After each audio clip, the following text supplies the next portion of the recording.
One of the things we want to talk to you about today is what we actually do in our work. Now, it's a strange title, but this is actually things that staff have told us as we've been working with them to try and understand what's actually going on with the student experience. I've got 30 years working in higher education management. 4 or 5 years ago, I was introduced to service design, and it just blew my mind away to what it could do. GISC, which is a government funding body, gave us some money and said, look at the student enrolment, see what's happening. We want you to take a service design approach.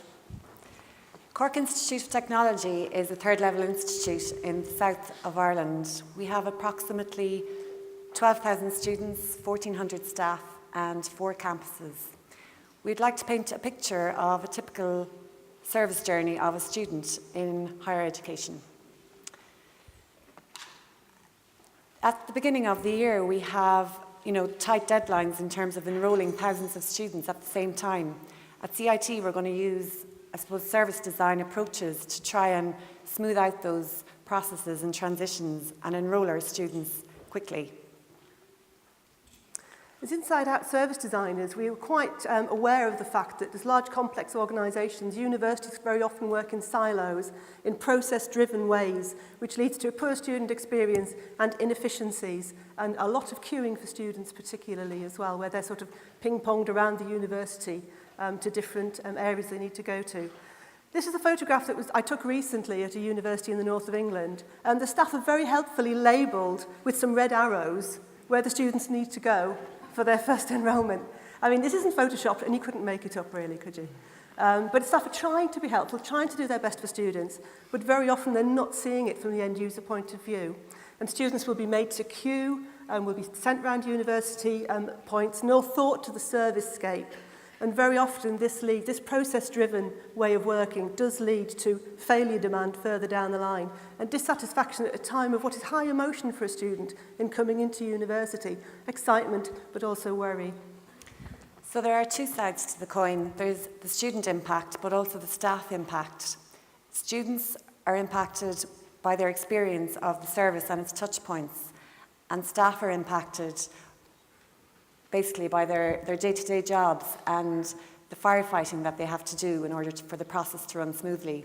They spend a lot of their time dealing with stacks of paper forms that they have to manually enter into our systems, and they spend the other half of their time dealing with emails and phone calls from disgruntled staff and students who don't understand the inefficient process.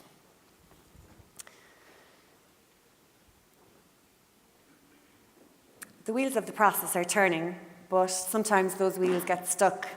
Staff in departments need to understand their part of the process and the downstream consequences for students.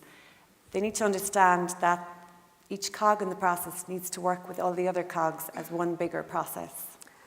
This is the first as-is blueprint that we made at Derby of the student enrolment process, and it was an absolute revelation to us to turn that on its head and say, let's look at it from the student touch point, let's look at it from the student point of view. And some of the value in pulling this together was actually the conversations that were going on in the room by people who were codependent in other areas of the university, but had never sat down and talked about what their role was. In order to deliver user-centred services to our students, we need to align our process, people and technology.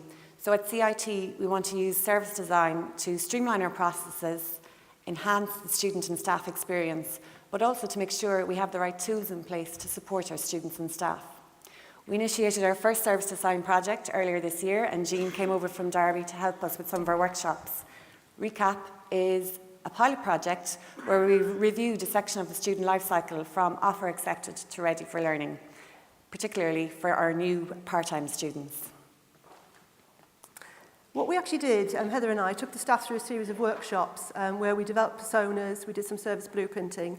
There were a lot of challenges involved in this because staff were quite new to service design, but we also were able to get some great metrics and measures through student satisfaction and time cards and queuing and other ways as well. So that was a really useful insight to actually see what the impact was. This is an example of a set of personas that we developed. It enabled us to think about what the individual student needs actually were. And this set of personas is now being used by CIT in a range of other activities, I think actually just last Friday. So this summer we recruited some student interns to work on design and communications for our students. We created a new campus map for our main campus, but we also improved our signage, in particular for one of our IT service desk, and previously students didn't even know we had an IT service desk. It's hidden right down the back of the building. This is a quick start guide. It's a step-by-step student journey to become in-class ready for learning. This was produced for students, but staff at the CIT also found this really useful as a guide for themselves.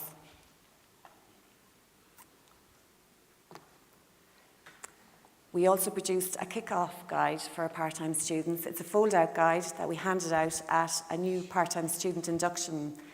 It contained information like library services, general FAQs for students starting off, calendar dates and key contact details for them when they needed to ask questions. In terms of the impact, we reduced footfall to our part-time office. Our traffic to our student portal is up 24% on the same time last year. But generally, I think we've improved the service and the impact for our students and staff at that busy time in September. As far as our next steps is concerned, we've got lots of ideas of where we want to take service design, and we'd love to tell you about them, but I'm afraid our time is up. So please come and catch us in the coffee break if you'd like any further information. Thank you very much.